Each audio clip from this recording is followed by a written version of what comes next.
One thing you must know is that I'm married to a French man. So I actually had him read the book and say, you know, I don't want it to be offensive to French people, but I want to tell my truth. So he read it and he approved it.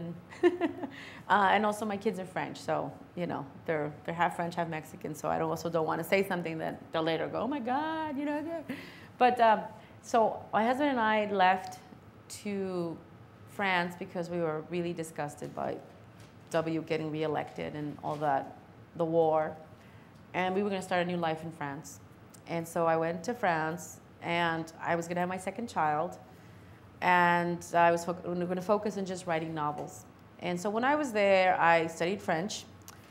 I was there 18 months, like I said. And then I got so bored because I like being a mother, but I have ADD and I've got to do a lot of different things to keep myself from falling asleep.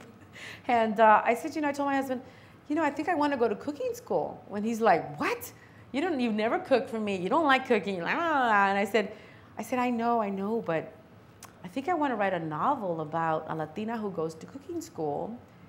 And if I go to cooking school to do research, then, you know, I really have to live this experience. And then I said, I'll cook dinner for you. And he's like, oh, yes, you know. So he was all happy that I was going to go study French cuisine. And so I went there it was a total of 30 weeks. I did the really quick program.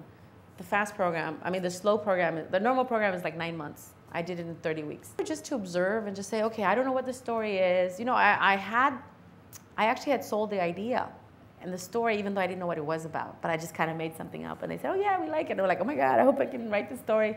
But when I was there, I discovered a lot of things. And one of the things was that, you know, women weren't taken seriously as chefs. There's so much discrimination. You know, it's funny because like you grow up being told that you have, you know, as a Latina woman, that the kitchen, right? And then when a woman says, okay, I'll be in the kitchen and I want to call the shots and I want to be an expert, then they're like, oh, no. You can't be an expert. You can be in the kitchen, but you can't be a chef, you know? And so a lot of women there felt like, I mean, and of course, a lot of the chefs who were like in their 50s and who had these great careers, they didn't know any better but to say a lot of sexist things that like in the US, like, oh my God, lawsuit, right? But in France, like the things they said were just like, whatever, that was like really how they perceived women.